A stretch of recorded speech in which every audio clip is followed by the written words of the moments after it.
you believe in the supernatural?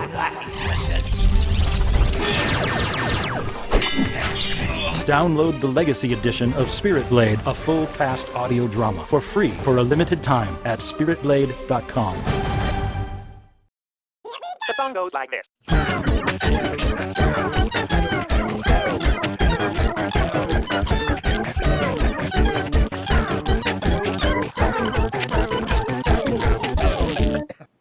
Hi, I'm Peter France, and welcome to Trial and Error, where I play the first part of a game or a game demo, usually do so pretty badly and give you my thoughts along the way. This time I'm taking a look at I Am Setsuna, which is almost done downloading. Historically, I'm a fan of JRPGs. I played like Final Fantasy 3/6, Chrono Trigger, which this game is supposed to have taken inspiration from, and I've just been looking forward to getting back to that kind of gameplay. I've also heard that this story deals with some potentially somber and serious philosophical themes about life and death and sacrifice, and I'm always interested in what games have to say about some of those bigger issues. Specifically what they have to say about those issues and how it parallels or diverges from what the Bible says about those same things. So with all that in mind, let's dig in. Oh man, I thought there wasn't going to be voice acting. Well, let's try them for starters. I miss the days where there was no voice acting in JRPGs, so I do this with great hesitation. Oh, so it's not fully voiced. Okay. Wow, look at that, leaving trails in the snow.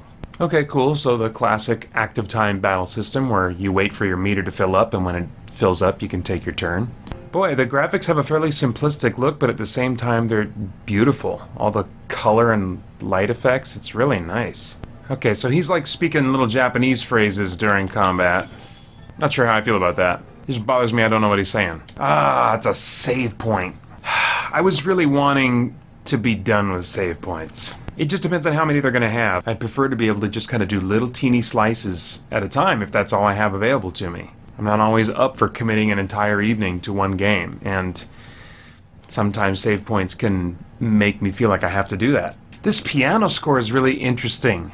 I'm taking to it a little bit better than I thought I would. It still conveys, I think, the emotion that they're going for, and it adds a strange element of, I guess, class to the experience. I was a music major in college, so listening to this feels like going to convocation or a piano recital a little bit. Oh, I gotta heal.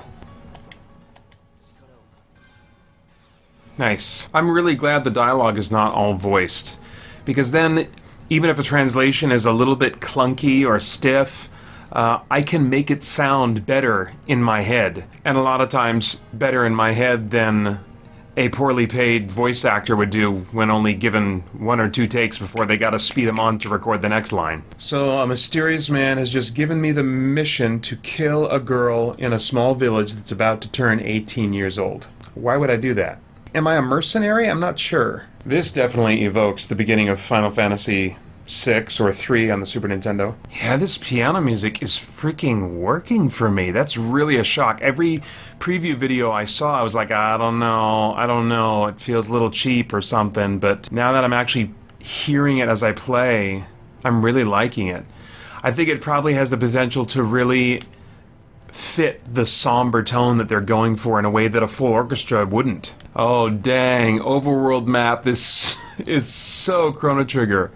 Oh, and this music, this overworld map music, there's something melodically that reminds me of Chrono Trigger's overworld map music, I think. I'll bet the reason they went with piano on this, at least in part, was to mimic the score style of Nintendo and Super Nintendo style games that could only have a certain number of tones represented at a time, and so they tended to be more rhythmic and have more counterpoint. And so piano's a way that they could still use that style, and it fits with the instrument choice. The girl who has been chosen as sacrifice is ever such a kind young lady. She often goes to the falling snow monument to pray to the past sacrifices. It sounds like reminiscent of ancestor worship. That's always interesting to me, though, that a person would pray to someone who was alive, and they're just a person like you or I, and they died. I mean, what power could they possibly have that would be worth appealing to I mean, they died just like anybody else. You know, it seems to me we ought to pray to somebody who has power over death. Gotta love JRPGs where you just walk into people's houses, start taking their stuff right out of their treasure chests where all their valuables are stored. They don't do nothing. I thought this music would feel kind of boring or sleepy or something, but it doesn't to me. It's interesting to listen to, and it fits the somber tone really well. And I like somber, serious things in fiction, so it's a good fit for me so far. Okay, so this sacrifice is made to appease the savage monsters. Okay, so kind of like your classic Dragon Slayer story. That dates me, doesn't it? Referencing Dragon Slayer. Okay, so some kind of a weapon upgrading system. That's cool. Yeah, it's that bum bum bum bum bum bum bum bum. That is like, that's close to something I've heard in Chrono Trigger. Oh, what the crap is that? Let's do it. It's kind of weird the enemies don't have health bars. What is that?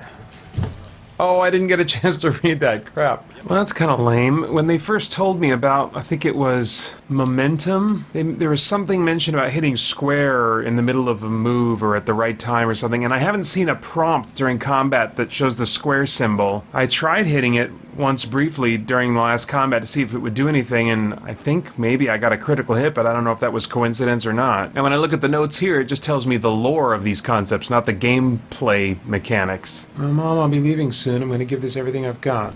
I hope you can keep watching over me until the end. It's interesting how we assume that about people that have died, that they're kind of watching over us. They're occupying themselves with watching over us. And do we have any reason to believe that? Or is that just kind of a nice thought we like to think?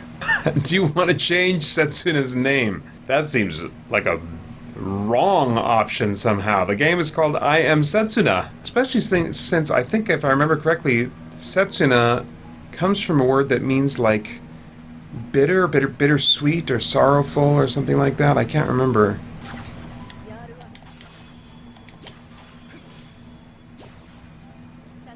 Oh, geez, I missed it again. I might have to turn off those cute Japanese voices. Oh, they added a little bit of drum beat. Oh, crap. Sorry. Pay attention, Franson.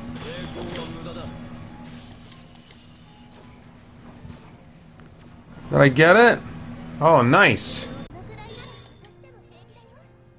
Alright, I gotta turn off the Japanese voice acting. It's too cute. Something I'm wondering about that I'm not seeing yet is whether or not there's going to be more variety in the types of characters in the game. Before too long, in, say, like Chrono Trigger, which this is heavily inspired by, you had Chrono, who's just your everyman, kind of, and then you had the princess. So we've kind of got those analogs here, but where's our Luca? You know, the tech specialist who has, like, kind of laser guns and stuff. And we certainly haven't met a frog or a robo. And of course, I'm really early in the game, but I'm also wondering if the locales are going to have the same kind of variety that a game like Chrono Trigger did. I mean, so far in what I've played and in the previews that I've seen for the game, it all looks kind of like a snowy, cold kind of environment. The little loading icon, the fact that it's a snowflake, doesn't give me great hope that we're going to be seeing a wide variety of location types. I don't know. Oh boy. Oh my gosh! Nice, so exploration is rewarded, always an important facet in RPGs for me. Oh man, damage adjustment counters will no longer blah.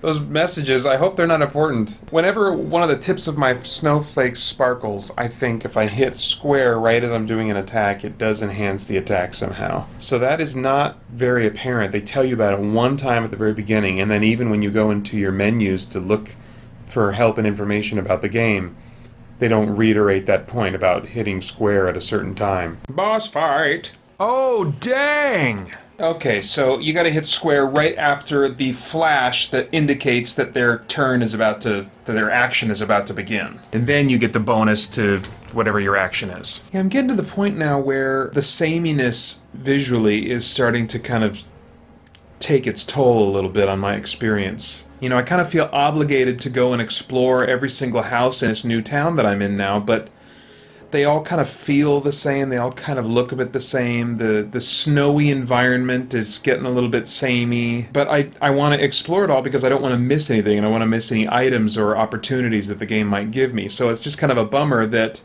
I feel obligated to explore, but a lot of it feels very much like I've seen it before. So I just checked my recordings, and I've spent over 3 hours now with the game. I feel like I could be as much as 1/4 of the way or 1/3 of the way through the game. If that's the case, and if it continues as it has to take place mostly in the same kind of snowy type environments with towns that look similar in a number of ways in terms of the props and people types that are around, I might be a little bit disappointed. I'm enjoying the gameplay, and I feel like my characters, their combat styles, are just now beginning to differentiate themselves from each other. They, at the beginning, feel very much the same to me. I mean, I wasn't expecting this sprawling 60-hour type of experience, but it would have been nice if they would have put a little bit more variety into the environments. I do like the piano score. I didn't think I was going to like that, but it has a really nice, classy feel to it, and it just sets a nice kind of tone and atmosphere as I'm relaxing and just kind of playing in this world. Given what I suspect will be the relative shortness of the game, the lack of variety in environments is not a big deal. You know, if I'm only going to spend 10 to 15 hours in this game, then I think that'll be fine. But I only have so much money to buy games every year. So if I'm going to spend $40 on a game, which is what this cost on the PlayStation Network, I'd like to spend more than 15 hours in it. So far this feels a little bit more like a $25 or $30 game maybe. I'm really interested in some of the spiritual themes that they're bringing up. The ancestor worship is kind of a side note. We'll just kind of see if anything really significant comes of that. Maybe there'll be something tied into all the sacrifices that have come before.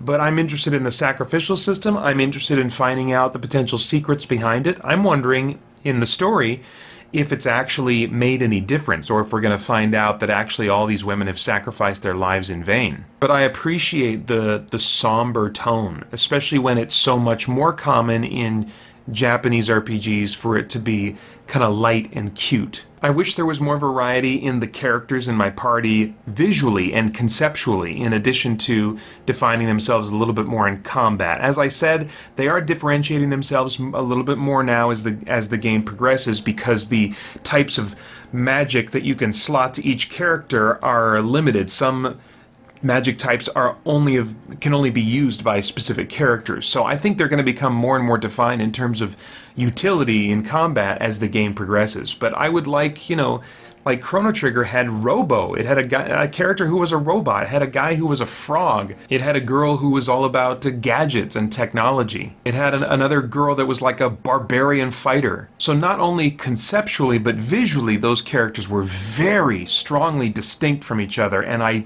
don't feel that nearly as much in this game. All that said, I am enjoying the game. It's not something that if there was something else available for me to play, I would stick to this. This is a game that I would come to and will come to when I'm specifically in the mood for this kind of JRPG experience. And luckily, I am in the mood for that. So, is it blowing me away? Definitely not. Is it a purely nostalgic experience for me? No, I mean, I genuinely do enjoy these kinds of systems. Yes, they're older systems that aren't used as often, but it's not nostalgia that's causing me to enjoy them. I legitimately enjoy the kind of tactics and strategy that are involved in this particular style of gameplay. And so I'm legitimately enjoying that. I'm enjoying a number of things about the game, but as I said, it's just not blowing me out of the water. So those are my thoughts. I'd love to get your thoughts in the comments below. Visit spiritblade.com. We got a new audio drama that's just come out, and the first part of that audio drama trilogy is for free right now for a limited time at spiritblade.com. So just checking that stuff out would be a great way that you could support this channel. And then after that, I hope you'll go to christiangeekcentral.com and join us there as we continue to geek out and seek the truth. The future, a world where the quest for truth has ended. Do you believe in the supernatural, Mr. Vandarius?